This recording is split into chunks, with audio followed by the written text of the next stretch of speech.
Dunia ini penuh dengan kemungkinan yang belum pernah kita bayangkan. Tapi bagaimana ya jika sesuatu yang biasa kita anggap pasti tiba-tiba berubah? Mari kita bayangkan bersama. Duduklah dengan tenang, biarkan rasa penasaranmu memandu, dan ikuti perjalanan ini sampai akhir. Karena jawaban dari pertanyaan itu mungkin akan mengubah cara kita melihat dunia. Pernah nggak sih kamu bertanya-tanya, kenapa di negara kita ada begitu banyak peraturan? Mulai dari aturan lalu lintas, aturan sekolah, sampai aturan kecil seperti jam malam di kampung. Semua itu dibuat bukan tanpa alasan. Pemerintah biasanya membuat peraturan agar kehidupan masyarakat jadi lebih tertib dan adil. Bayangkan kalau tidak ada peraturan sama sekali. Semua orang bisa melakukan apapun sesukanya. Bisa-bisa jalanan macet karena semua ingin lewat duluan. Sampah menumpuk karena tidak ada yang peduli. Atau orang seenaknya mengambil hak orang lain. Jadi, secara umum, peraturan itu sebenarnya penting banget buat menjaga ketertiban. Tapi, tidak semua peraturan selalu berjalan sesuai niat baik awalnya. Kadang-kadang, sebuah peraturan dibuat terlalu cepat, tanpa penelitian, atau bahkan tanpa mendengar pendapat masyarakat. Nah, dari situlah masalah mulai muncul. Misalnya, bayangkan kalau pemerintah tiba-tiba membuat peraturan yang mengatakan, semua warga harus bersepeda ke kantor setiap hari. Tidak boleh pakai kendaraan bermotor. Awalnya mungkin terdengar bagus, bisa mengurangi polusi, membuat orang sehat, dan menghemat bahan bakar. Tapi kalau dipikir lagi, apakah semua orang bisa bersepeda? Bagaimana dengan yang rumahnya jauh dari tempat kerja? Bagaimana dengan yang sudah tua atau punya keterbatasan fisik? Nah, disinilah peraturan yang kelihatannya baik bisa jadi enggak masuk akal bagi sebagian rakyat. Biasanya, peraturan yang dibuat pemerintah berasal dari hasil diskusi, penelitian, dan masukan dari berbagai pihak. Ada lembaga khusus yang menyiapkan rancangan undang-undang, ada para ahli yang memberi saran, dan ada juga wakil rakyat yang menampung suara masyarakat. Idealnya, semua proses itu dilakukan supaya peraturan yang dihasilkan bisa diterima dan dijalankan dengan baik oleh rakyat. Tapi, ketika proses itu diabaikan, misalnya, pemerintah membuat aturan tanpa mendengarkan aspirasi rakyat atau tidak mempertimbangkan kondisi nyata di lapangan, maka peraturan itu bisa menimbulkan kebingungan, bahkan kerugian. Kita bisa belajar dari banyak contoh di dunia. Ada negara yang pernah membuat peraturan aneh seperti setiap warga harus punya jumlah tanaman tertentu di rumah, atau dilarang berjalan di trotoar pada hari tertentu. Tujuannya mungkin baik, tapi hasilnya malah membuat rakyat bingung dan kesulitan. Dari situ kita bisa lihat satu hal penting. Membuat peraturan itu tidak semudah menulis kata-kata di kertas. Peraturan harus lahir dari pemahaman yang mendalam tentang kehidupan rakyatnya. Pemerintah harus tahu bagaimana masyarakat hidup, bekerja, dan berjuang setiap hari. Kalau peraturan dibuat hanya dari sudut pandang para pejabat yang duduk di kantor, tanpa melihat kenyataan di lapangan, maka aturan itu bisa saja terlihat bagus di atas kertas, tapi gagal total saat diterapkan. Peraturan yang baik seharusnya seperti jembatan antara pemerintah dan rakyat. Ia membantu menghubungkan kebutuhan rakyat dengan kebijakan negara. Tapi kalau peraturannya tidak masuk akal, jembatan itu justru bisa runtuh. Rakyat jadi kecewa, bingung, bahkan marah. Jadi, sebelum sebuah peraturan diberlakukan, hal yang paling penting adalah mendengarkan. Pemerintah harus mendengarkan suara rakyat, para ahli, dan melihat dampaknya dari berbagai sisi. Karena pada akhirnya, peraturan itu bukan hanya untuk menghiasi buku undang-undang, tapi untuk dijalankan oleh manusia, oleh rakyat yang nyata. Kalau di bab sebelumnya kita sudah bahas tentang bagaimana sebuah peraturan dibuat, sekarang kita coba lihat lebih dalam. Gimana sih caranya kita tahu kalau suatu peraturan itu nggak masuk akal? Nah, peraturan itu kan seharusnya dibuat untuk membantu rakyat hidup lebih baik, bukan malah bikin pusing. Tapi dalam kenyataannya, ada juga peraturan yang justru terasa aneh, sulit diterapkan, atau bahkan nggak ada gunanya sama sekali. Bayangkan kamu lagi duduk santai, lalu tiba-tiba keluar pengumuman dari pemerintah. Misalnya, mulai besok, semua warga harus berpakaian warna sama setiap hari, Senin sampai Sabtu. Tujuannya supaya kelihatan rapi dan kompak. Mungkin awalnya kamu akan berpikir, kenapa harus begitu? Apa bedanya kalau bajuku warna biru atau hijau? Nah, dari situ kita bisa mulai mencium tanda-tanda bahwa ada yang enggak beres. Jadi, tidak bisa diterapkan di kehidupan nyata. Ciri pertama peraturan yang enggak masuk akal adalah tidak bisa dijalankan dengan wajar. Misalnya, jeg wawisen desawanho. Peraturan yang memerintahkan sesuatu yang hampir mustahil dilakukan oleh masyarakat. Contohnya, kalau pemerintah mewajibkan semua orang menanam pohon di halaman rumah, padahal banyak yang tinggal di apartemen tanpa halaman. Atau peraturan yang menyuruh siswa belajar di sekolah dari jam 5 pagi sampai jam 10 malam. Itu jelas berlebihan dan tidak manusiawi. Kalau sebuah peraturan terlalu jauh dari kondisi nyata, maka yang terjadi bukan keteraturan, tapi justru kekacauan dan kebingungan. 2. Bertentangan dengan hukum yang lebih tinggi. Ciri kedua, peraturan yang tidak masuk akal seringkali bertentangan dengan hukum yang lebih tinggi. Misalnya, Undang-Undang Dasar menjamin kebebasan berpendapat, tapi tiba-tiba ada peraturan baru yang melarang rakyat mengkritik pemerintah. Nah, ini jelas bertentangan karena aturan baru itu menyalahi prinsip dasar negara. Dalam sistem hukum yang baik, setiap peraturan harus saling melengkapi, bukan saling bertabrakan. Kalau satu aturan bertentangan dengan yang lain, rakyat jadi bingung, mana yang harus dipatuhi? 3. Merugikan banyak orang tanpa alasan jelas. Ciri ketiga, peraturan bisa dibilang nggak masuk akal kalau lebih banyak mudaratnya daripada manfaatnya. Misalnya, pemerintah tiba-tiba menaikkan pajak untuk barang-barang kebutuhan pokok dengan alasan yang nggak jelas. Yang kaya mungkin masih bisa beli, tapi rakyat kecil bisa kesulitan. Padahal, fungsi peraturan seharusnya untuk melindungi semua orang, terutama mereka yang lemah dan butuh bantuan. Kalau aturan hanya menguntungkan segelintir orang, tapi merugikan masyarakat luas, maka aturan itu kehilangan maknanya sebagai alat keadilan. Mad. Tidak memiliki tujuan yang jelas atau bermanfaat. Ciri keempat, ada juga peraturan yang dibuat tanpa arah atau tujuan yang jelas. Contohnya, peraturan yang terlalu umum, kabur, atau dibuat hanya untuk terlihat sibuk. Kadang, pemerintah mengeluarkan aturan karena ingin menunjukkan bahwa mereka bekerja, padahal isinya tidak berdampak apa-apa. Misalnya, semua warga dianjurkan untuk selalu bahagia setiap hari. Kedengarannya lucu, ya? Tapi coba pikir, bagaimana caranya pemerintah bisa mengukur kebahagiaan orang? Nah, peraturan seperti ini terlihat baik, tapi sebenarnya tidak punya makna. Praktis PSLPA. Tidak melibatkan rakyat dalam prosesnya. Ciri lainnya adalah rakyat tidak dilibatkan sama sekali. Kalau pemerintah membuat peraturan tanpa mendengar suara masyarakat, tanpa riset, atau tanpa mencoba memahami kehidupan rakyatnya, maka besar kemungkinan aturan itu akan gagal. Contohnya seperti guru yang membuat aturan kelas tanpa tanya pendapat murid dulu. Akhirnya, aturan itu cuma bikin murid stres dan tidak semangat belajar. Begitu juga dengan pemerintah. Tanpa dialog, tanpa mendengar, peraturan hanya akan jadi beban. Sama. Sulit dipahami dan rumit. Kadang peraturan memang tidak aneh, tapi bahasanya terlalu sulit dimengerti. Kalimatnya panjang. Istilah hukumnya ribet, dan rakyat biasa sampai bingung maksudnya apa. Akhirnya, masyarakat malah salah paham dan takut melanggar, padahal mereka nggak tahu aturan itu bagaimana sebenarnya.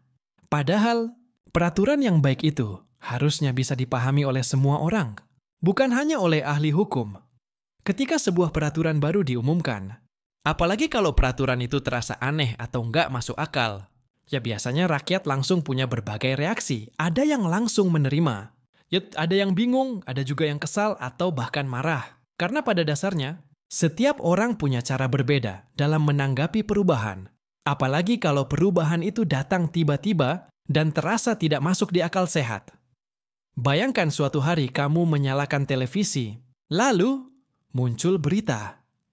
Mulai besok, semua warga wajib keluar rumah hanya 3 kali dalam seminggu. Pelanggar akan dikenakan denda. Kamu pasti bengong sebentar, lalu berpikir, hah? Maksudnya gimana? Kalau aku kerja tiap hari gimana? Kalau mau beli makanan gimana? Nah, reaksi spontan seperti itu sangat wajar. Rakyat bukan menolak aturan semata-mata, tapi mereka butuh penjelasan yang masuk akal. Mari kita bahas. 3 reaksi umum yang biasanya muncul ketika peraturan yang aneh atau berat diterapkan. Rakyat yang bingung. Reaksi pertama adalah kebingungan. Banyak orang tidak langsung marah, tapi mereka bingung harus bagaimana. Mereka mulai bertanya-tanya, kenapa peraturan ini dibuat? Siapa yang akan mengawasi? Apa tujuannya untuk kebaikan kita? Atau hanya formalitas? Kebingungan ini muncul karena kurangnya komunikasi dari pemerintah. Kalau rakyat tidak diberi informasi yang jelas, mereka akan menebak-nebak sendiri. Akibatnya, muncul berbagai versi cerita dan rumor yang malah bikin situasi makin keruh. Contohnya, saat pemerintah mengumumkan aturan baru, tapi tidak menjelaskan cara penerapannya dengan rinci. Ada yang salah paham. Ada yang takut, bahkan ada yang tidak tahu kalau aturan itu sudah berlaku. Padahal, kalau sejak awal dijelaskan dengan bahasa sederhana, masyarakat pasti lebih mudah memahami dan mengikuti. Tuduh 2. Rakyat yang takut reaksi kedua adalah rasa takut. Beberapa orang, apalagi yang terbiasa patuh pada aturan, bisa langsung merasa khawatir. Mereka takut melanggar karena tidak tahu batasan aturan itu seperti apa. Misalnya, jika ada peraturan baru tentang larangan berbicara di tempat umum tanpa izin, yang terdengar tidak masuk akal, sebagian rakyat mungkin langsung berhenti berbicara di tempat ramai karena takut ditangkap. Rasa takut ini muncul bukan karena rakyat jahat, tapi karena mereka tidak ingin berurusan dengan hukum yang mereka sendiri tidak pahami. Kalau rasa takut ini dibiarkan, lama-lama masyarakat jadi tertekan. Mereka tidak berani menyampaikan pendapat, tidak berani bertanya, ya bahkan tidak berani melakukan hal-hal sederhana yang seharusnya bebas dilakukan. Akibatnya, kehidupan sosial jadi kaku dan tidak nyaman. Pemerintah yang baik seharusnya membuat rakyat merasa aman. Bukan takut, aturan memang perlu ditegakkan. Tapi cara menyampaikannya juga penting. Harus dengan bahasa yang manusiawi. Bukan ancaman. 3. Rakyat yang protes nah. Reaksi ketiga ini biasanya datang dari orang-orang yang berani bersuara. Protes. Ketika mereka merasa aturan yang dibuat tidak adil atau merugikan banyak orang, mereka akan menyampaikan keberatan. Bentuk protes bisa macam-macam.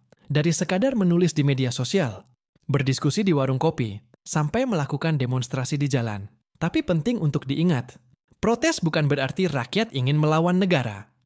Sebagian besar protes muncul karena rakyat peduli. Mereka ingin pemerintah sadar bahwa ada yang salah dan perlu diperbaiki. Contohnya, ketika ada peraturan yang mempersulit nelayan mencari ikan di laut, para nelayan biasanya akan berkumpul dan menyampaikan keluhan mereka.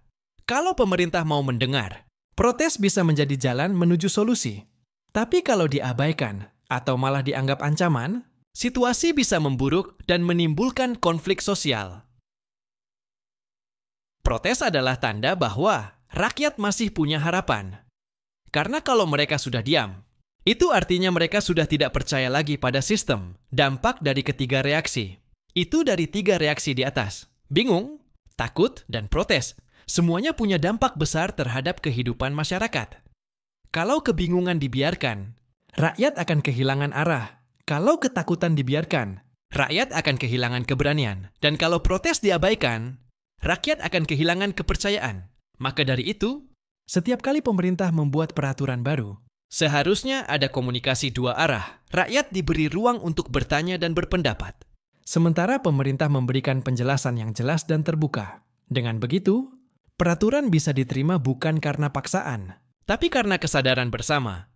Kalau pemerintah membuat peraturan yang tidak masuk akal, salah satu hal yang paling cepat terasa dampaknya adalah ekonomi. Ekonomi itu seperti urat nadi kehidupan, mengalir di setiap rumah tangga. Pasar, kantor, dan usaha kecil di pinggir jalan. Jadi, begitu ada aturan aneh atau tidak logis, alirannya bisa terganggu dan semua orang ikut kena imbasnya. Coba bayangkan, misalnya pemerintah tiba-tiba membuat peraturan yang melarang masyarakat menjual makanan di pinggir jalan karena dianggap tidak terlihat rapi. Sekilas mungkin tujuannya bagus, ingin membuat kota tampak bersih dan tertata. Tapi, di balik itu ada ribuan pedagang kecil yang menggantungkan hidup dari jualan nasi goreng, bakso, atau gorengan di trotoar. Kalau aturan itu diterapkan tanpa solusi lain, seperti menyediakan tempat baru untuk berdagang, maka mereka bisa kehilangan mata pencaharian dalam semalam. Itulah yang terjadi ketika peraturan dibuat tanpa mempertimbangkan dampak ekonomi bagi rakyat kecil. Nasid, usaha kecil dan menengah paling. Terpukul biasanya, pihak pertama yang merasakan dampaknya adalah pelaku usaha kecil dan menengah, UKM. Mereka tidak punya modal besar, tidak punya pengacara, dan tidak punya kekuatan untuk menolak kebijakan. Misalnya, Ada peraturan baru yang mewajibkan semua toko menggunakan sistem pembayaran digital tertentu. Masalahnya, tidak semua daerah punya sinyal internet yang stabil, dan tidak semua pedagang paham teknologi. Akibatnya, banyak toko kecil yang akhirnya berhenti berjualan karena tidak bisa mengikuti aturan itu. Padahal, UKM adalah tulang punggung ekonomi rakyat. Kalau mereka jatuh, maka efeknya akan terasa luas. Dari menurunnya pendapatan keluarga, berkurangnya lapangan kerja, sampai turunnya daya beli masyarakat. Drant, pestresten prestedaroves, fest, nauns, tlayas 2. Harga barang bisa naik drastis peraturan yang tidak masuk akal, juga bisa membuat harga barang melonjak. Misalnya, kalau pemerintah membuat aturan yang membatasi distribusi barang tanpa alasan kuat, seperti melarang pengiriman bahan makanan tertentu ke luar kota. Akibatnya, pasokan di satu daerah jadi menumpuk, sedangkan di daerah lain justru kekurangan. Nah, hukum ekonomi sederhana berlaku. Kalau barang langka, harga pasti naik. Masyarakat kecil yang tadinya bisa beli kebutuhan pokok jadi harus membayar lebih mahal. Sedangkan gaji mereka belum tentu naik. Akhirnya, daya beli turun dan ekonomi pun melambat. Peraturan yang niatnya ingin mengatur justru bisa membuat roda ekonomi berhenti berputar. Pengangguran. Meningkat peraturan yang aneh juga bisa membuat banyak orang kehilangan pekerjaan. Contohnya, jika pemerintah membuat kebijakan yang terlalu ketat untuk sektor tertentu, misalnya industri pakaian, pertanian, atau transportasi, ketika perusahaan tidak sanggup memenuhi aturan itu, mereka terpaksa menutup usaha atau mengurangi karyawan. Akhirnya, banyak orang yang tiba-tiba menganggur. Dan kalau pengangguran meningkat, otomatis daya beli masyarakat turun, kejahatan bisa naik, dan masalah sosial lainnya ikut bermunculan. Semua ini berawal dari satu hal sederhana. Aturan yang tidak mempertimbangkan kondisi nyata masyarakat. 4. Investor dan dunia. Usaha kehilangan kepercayaan bukan hanya rakyat kecil. Bahkan investor dan pelaku bisnis besar pun bisa kehilangan kepercayaan kalau pemerintah sering membuat peraturan yang berubah-ubah atau tidak masuk akal. Mereka akan berpikir, kalau aturannya bisa berubah seenaknya, bagaimana kami bisa berbisnis dengan tenang? Ketika kepercayaan hilang, banyak investor yang memilih keluar dari negara tersebut dan mencari tempat yang lebih stabil. Ujung-ujungnya, lapangan kerja berkurang dan ekonomi nasional makin melemah. Padahal, untuk membangun ekonomi yang kuat, kepercayaan adalah segalanya. Tanpa kepercayaan, uang tidak akan berputar dan bisnis tidak akan tumbuh. 5. Dampak pada kehidupan sehari-hari buat rakyat biasa, dampaknya terasa langsung di meja makan. Harga beras naik, ongkos transportasi bertambah, penghasilan menurun. Semua terasa berat, apalagi untuk keluarga yang hidup pas-pasan. Kadang, orang tua harus berpikir 2 kali sebelum membeli lauk. Anak-anak terpaksa menunda bayar sekolah, dan pedagang kecil bingung bagaimana bertahan. Padahal, semua ini bisa dihindari kalau peraturan dibuat dengan mempertimbangkan realitas ekonomi masyarakat. Solusi. Peraturan yang adil dan realistis sebenarnya bukan berarti pemerintah tidak boleh membuat peraturan.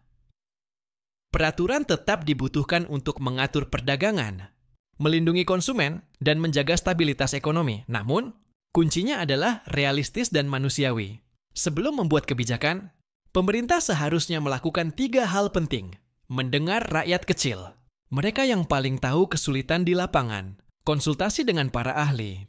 Agar aturan yang dibuat tidak merusak sistem ekonomi. Uji coba sebelum diterapkan. Untuk melihat dampak sebenarnya di masyarakat. Dengan begitu, peraturan tidak hanya terlihat bagus di atas kertas, tapi juga bermanfaat di dunia nyata.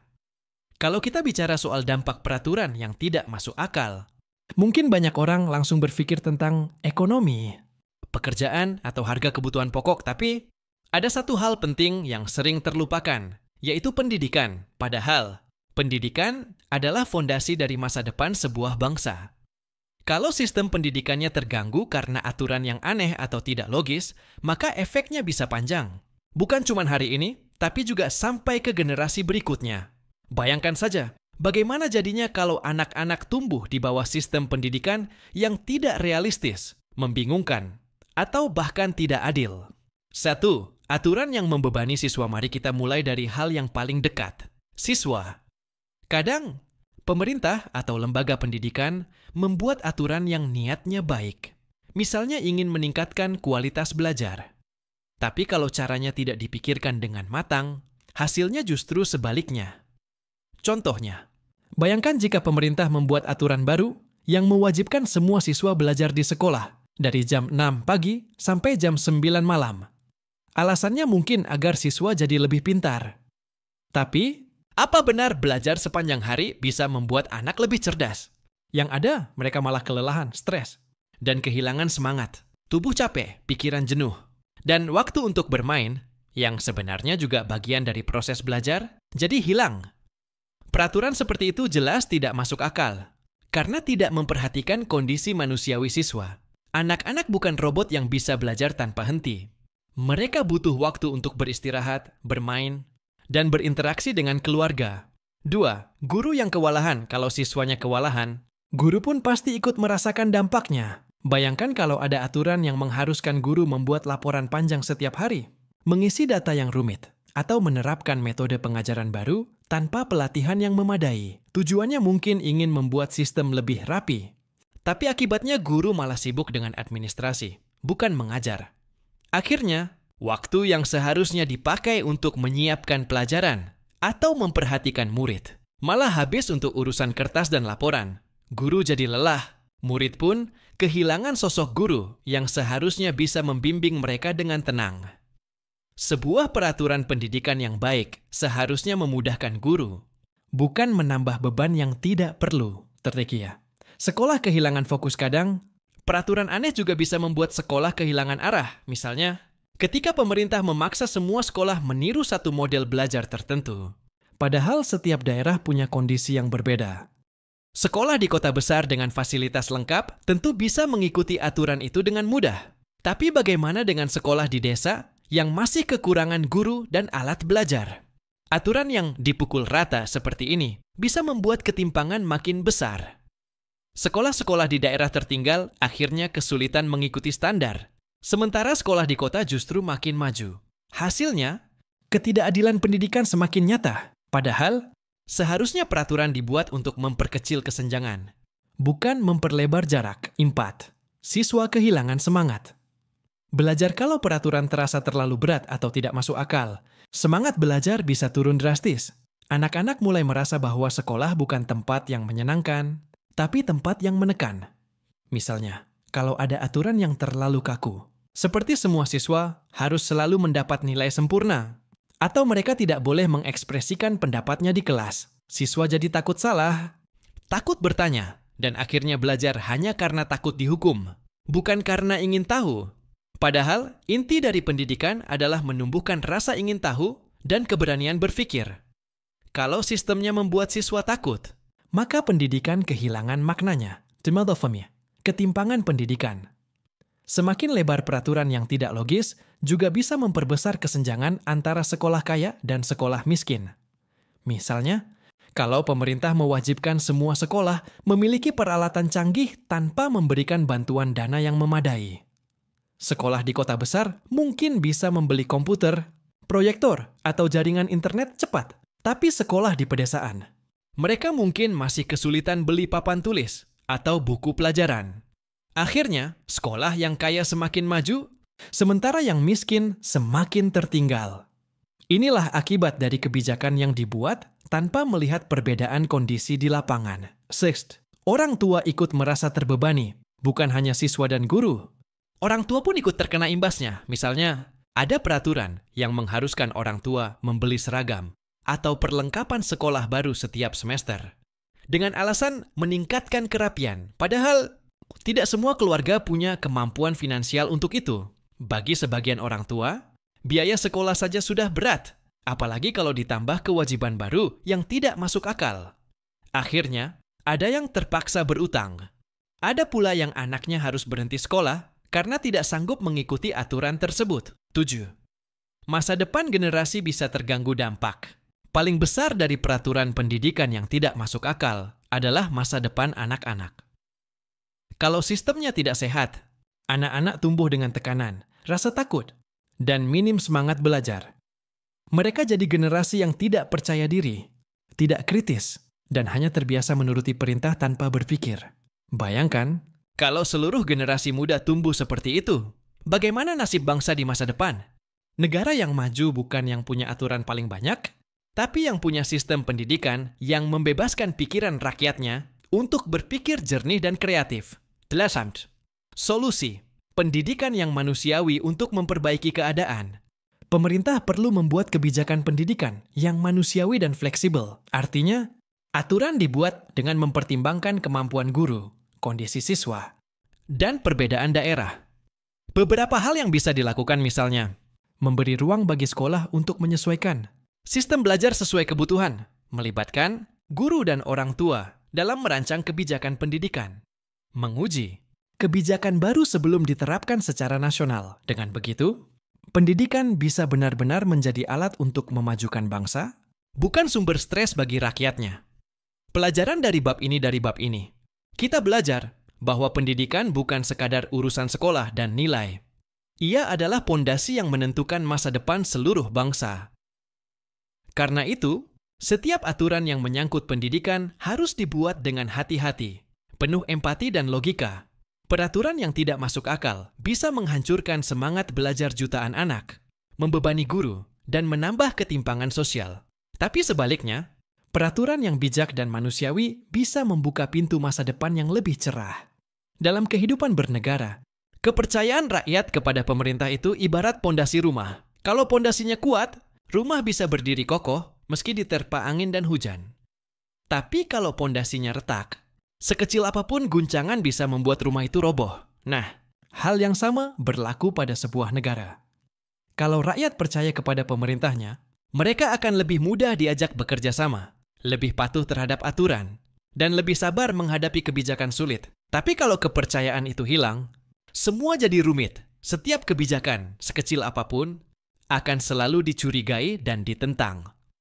Awal dari retaknya, kepercayaan rakyat biasanya tidak hilang begitu saja.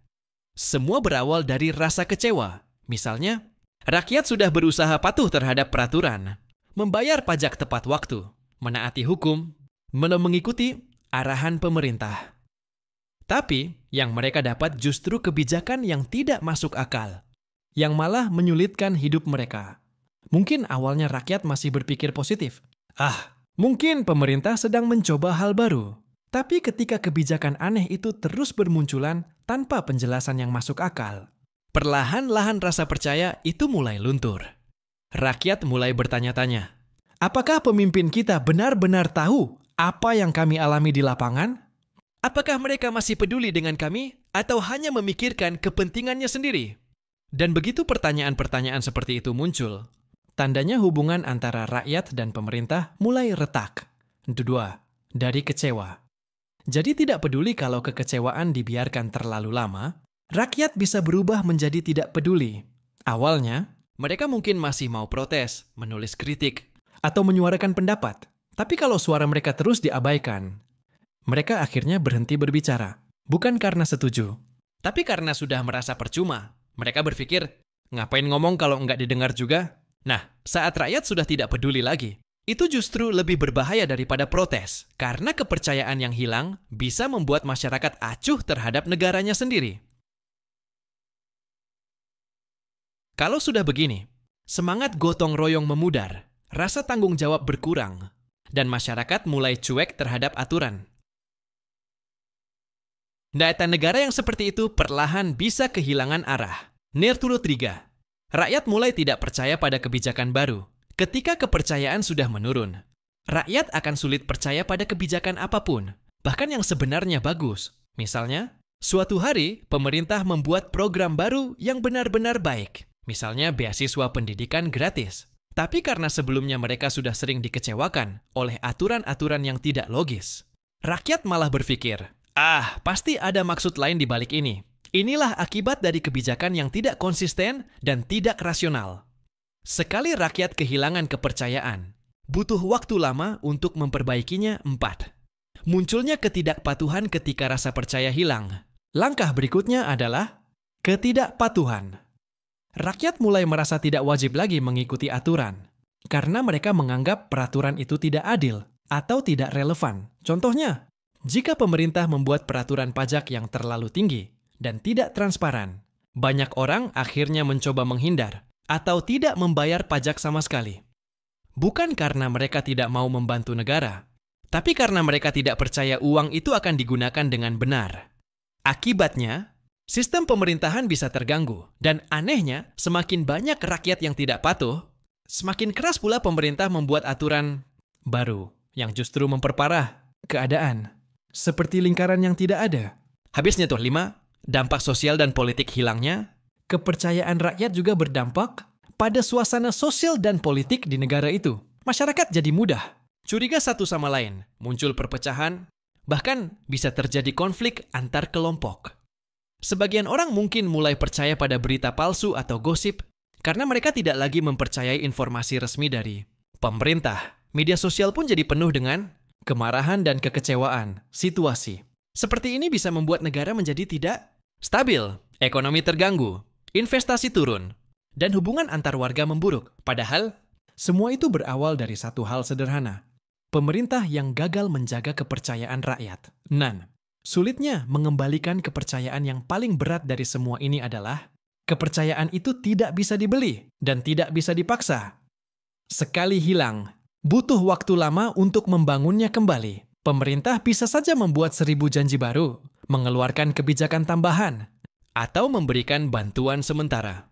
Tapi rakyat tidak akan mudah percaya sebelum mereka melihat tindakan nyata. Bukan hanya kata-kata. Butuh transparansi, kejujuran, dan kesediaan untuk mengakui kesalahan. Pemerintah harus berani mengatakan, "Ya, kami salah, dan kami akan memperbaikinya." Kalimat sederhana seperti itu bisa menjadi awal dari kembalinya kepercayaan rakyat. Sentes. Cara menjaga. Kepercayaan rakyat bisa dijaga dengan hal-hal yang sebenarnya sederhana. Tapi sering diabaikan, konsistensi. Kalau pemerintah bilang A hari ini, jangan berubah jadi Z besok. Keterbukaan. Jelaskan alasan dibalik setiap kebijakan dengan bahasa yang bisa dipahami rakyat. Keadilan. Pastikan aturan berlaku untuk semua orang, bukan hanya untuk yang kecil. Empati. Tunjukkan bahwa pemimpin benar-benar mengerti dan peduli pada rakyatnya. Kalau 4 hal itu dijaga, rakyat akan merasa dihargai, dan rasa dihargai itulah yang menjadi dasar kepercayaan. Ketika peraturan yang dibuat pemerintah terasa tidak masuk akal, dampaknya tidak hanya membuat ekonomi terganggu, pendidikan terhambat, atau kepercayaan rakyat menurun. Kalau dibiarkan terlalu lama, hal ini bisa memicu konflik antara pemerintah dan masyarakat. Konflik ini bisa muncul secara perlahan atau tiba-tiba meledak seperti gunung berapi. Biasanya, konflik bermula dari ketidakpuasan rakyat yang sudah lama terpendam. 1. Dari ketidakpuasan.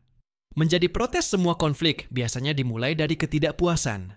Rakyat merasa aturan yang dibuat tidak adil, membebani, atau merugikan hidup mereka.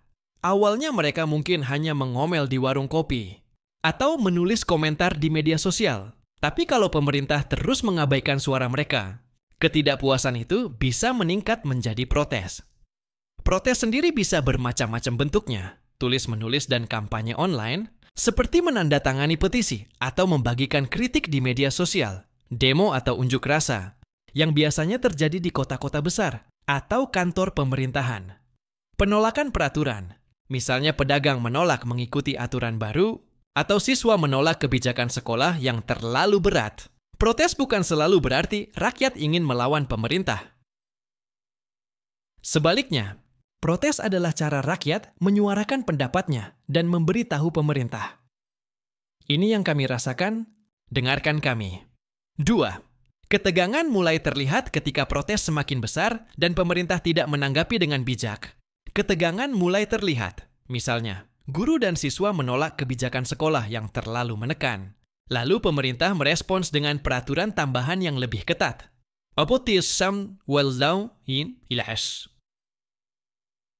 Atau pedagang kecil menolak aturan baru tentang pajak atau izin usaha. Lalu aparat mulai menegakkan aturan itu secara keras. Di tahap ini, hubungan antara rakyat dan pemerintah mulai memanas.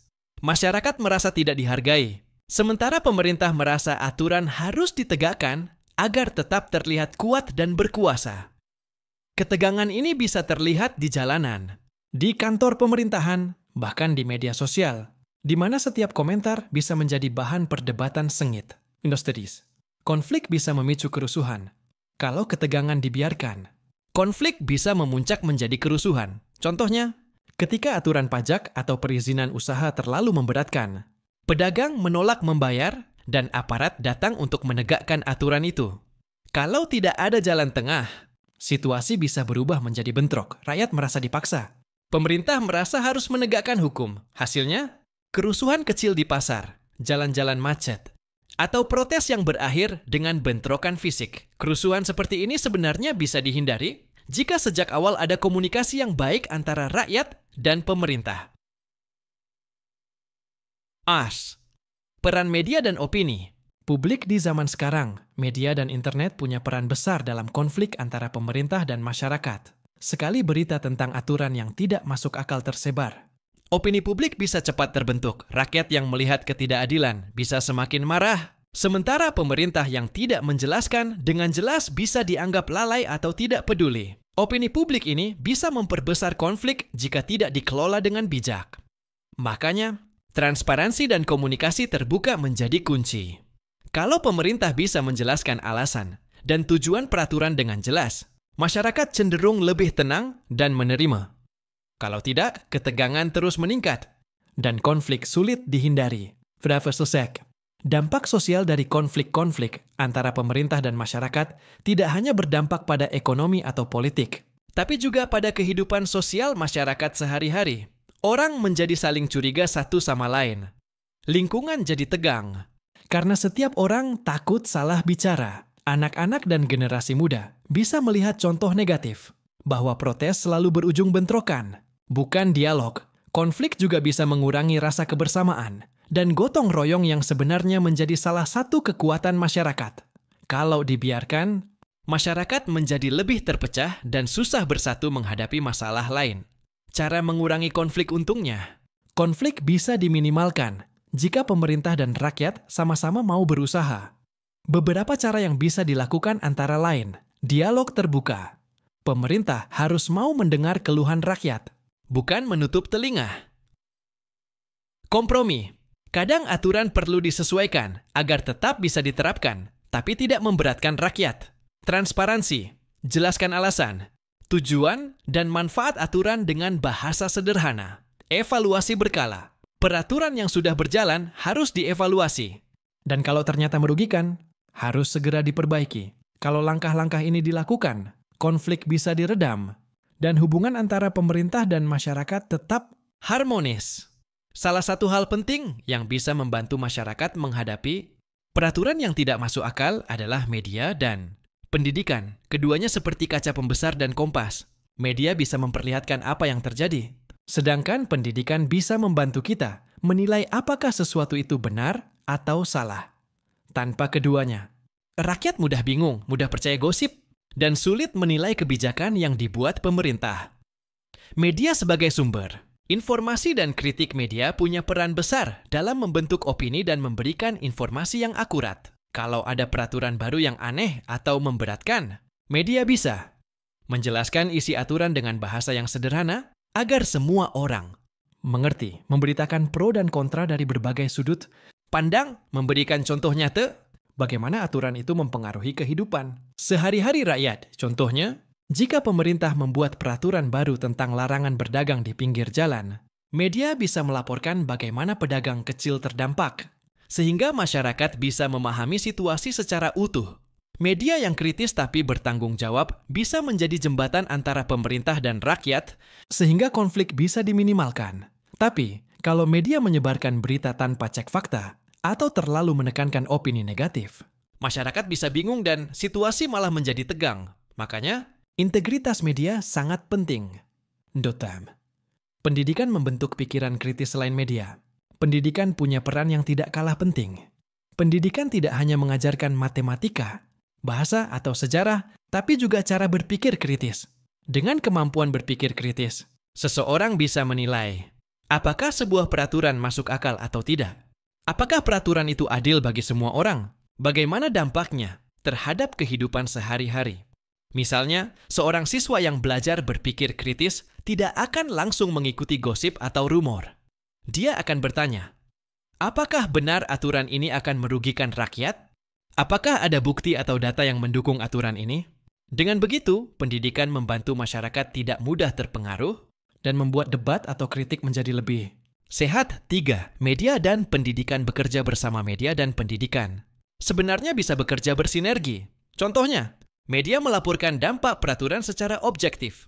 Pendidikan mengajarkan warga cara menilai laporan tersebut dengan logika dan data. Hasilnya, masyarakat menjadi lebih cerdas dalam menilai kebijakan dan lebih berani menyuarakan pendapatnya secara konstruktif.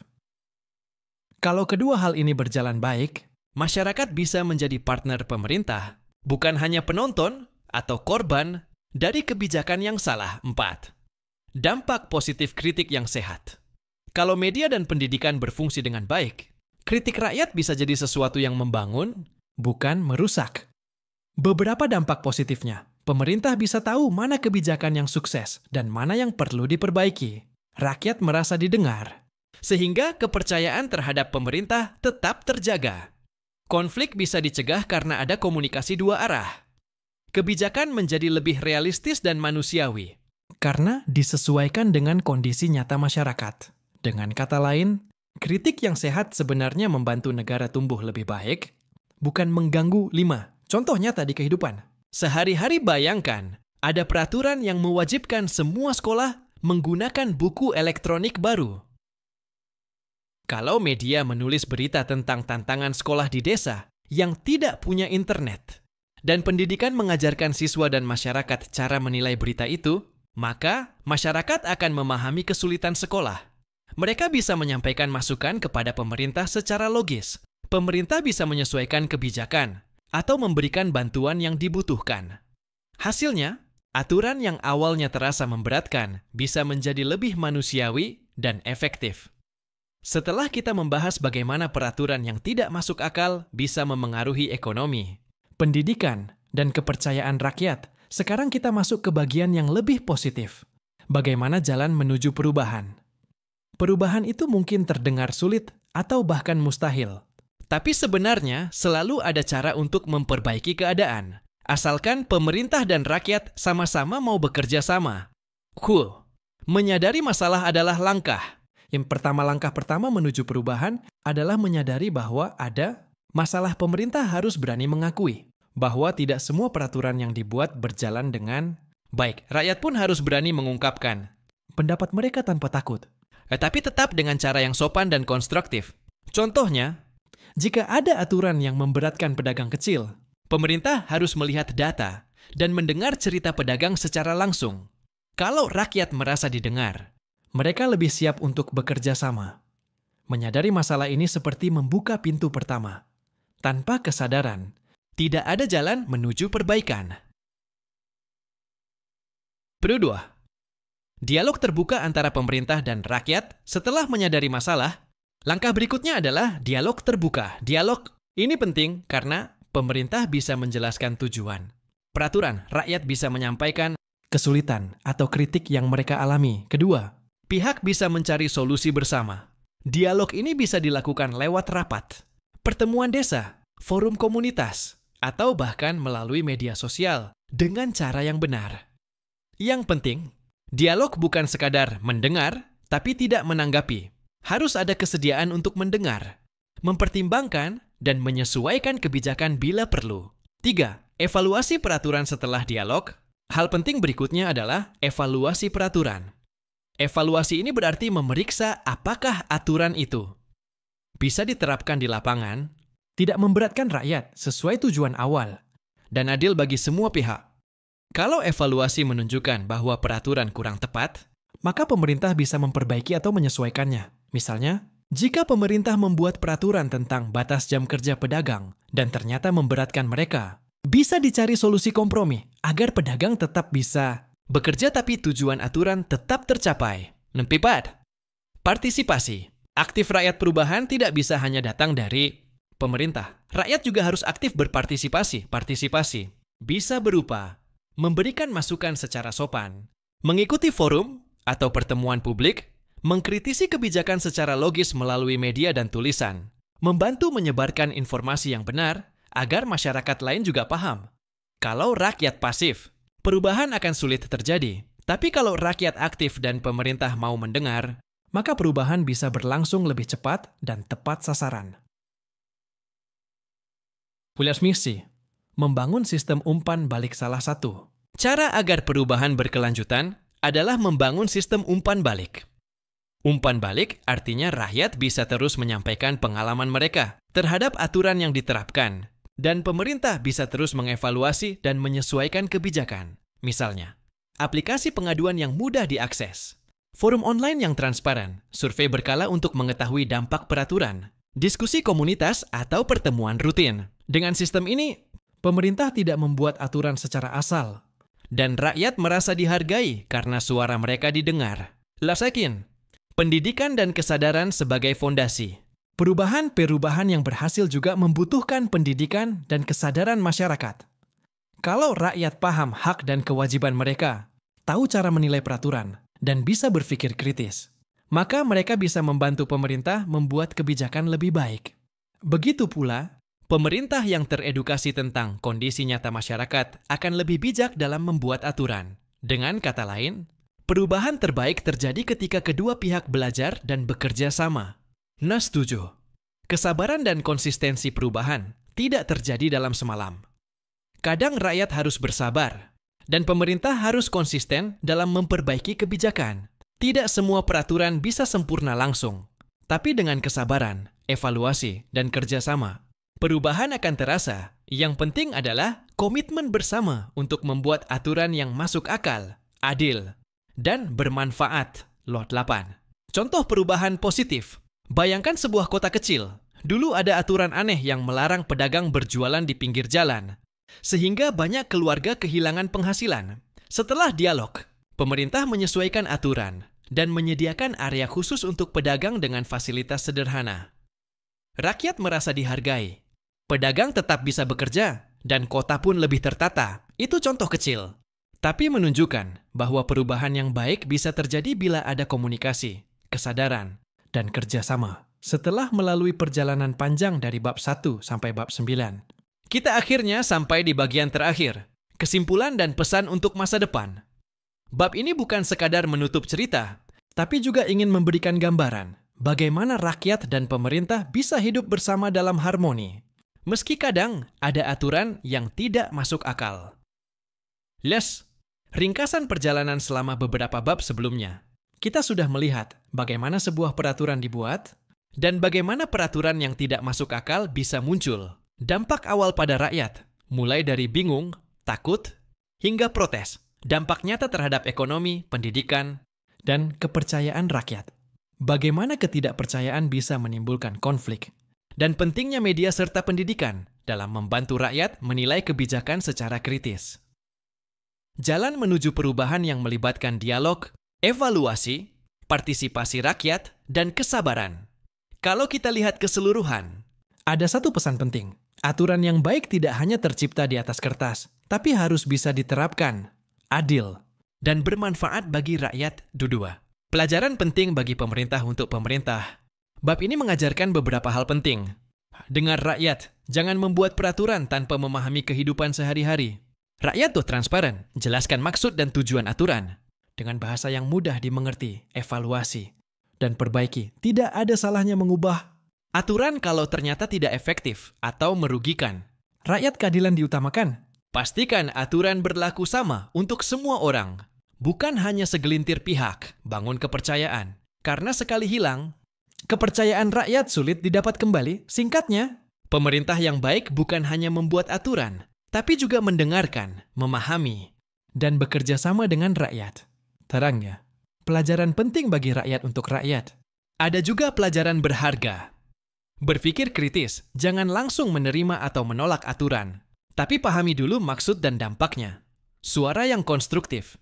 Jika ada yang salah, sampaikan kritik dengan cara yang sopan dan logis. Aktif dan peduli. Jangan diam ketika melihat ketidakadilan. Partisipasi aktif bisa membawa perubahan. Kerjasama. Ingat, rakyat dan pemerintah seharusnya berjalan bersama, bukan saling berhadapan. Rakyat yang cerdas dan kritis justru menjadi mitra bagi pemerintah, bukan penghalang. Pispars. Mengapa perubahan itu penting? Perubahan bukan tanda kegagalan, tapi tanda pembelajaran dan pertumbuhan. Negara yang bisa belajar dari kesalahan peraturan, memperbaikinya, dan melibatkan rakyat akan memiliki ekonomi yang lebih stabil, pendidikan yang lebih manusiawi, rakyat yang lebih percaya pada pemerintah, dan hubungan sosial yang lebih harmonis. Dengan kata lain, perubahan membuat negara lebih kuat dan rakyat lebih sejahtera. 5. Pesan untuk masa depan bab terakhir ini ingin meninggalkan satu pesan sederhana, tapi penting. Peraturan itu dibuat untuk rakyat. Bukan sebaliknya. Rakyat yang cerdas dan pemerintah yang bijak akan membuat negara berjalan dengan baik. Jika keduanya bisa bekerja sama, maka konflik bisa diminimalkan, kebijakan bisa lebih realistis, dan masyarakat bisa hidup dengan lebih aman, nyaman, dan sejahtera. Sebaliknya, jika aturan dibuat tanpa pertimbangan dan rakyat tidak didengarkan, maka kebingungan, ketidakadilan, dan ketidakpercayaan akan muncul. Konflik tidak bisa dihindari, dan perubahan menjadi lebih sulit. Maka dari itu, mari kita semua, baik sebagai rakyat maupun bagian dari pemerintah, belajar menyusun peraturan yang masuk akal, adil, dan bermanfaat, sambil selalu menjaga komunikasi dan saling menghargai. Di akhir perjalanan ini, kita bisa melihat bahwa masalah peraturan yang tidak masuk akal bukan hanya soal hukum atau birokrasi. Ini soal kehidupan sehari-hari rakyat, soal masa depan generasi, dan soal kepercayaan antara rakyat dan pemerintah. Jika kita belajar dari pengalaman, berpikir kritis, dan bekerja sama, maka setiap negara bisa menjadi lebih baik, peraturan bisa lebih manusiawi, dan rakyat bisa hidup dengan lebih sejahtera. Intinya, negara yang sehat adalah negara yang mendengarkan, belajar, dan berani berubah untuk kebaikan bersama.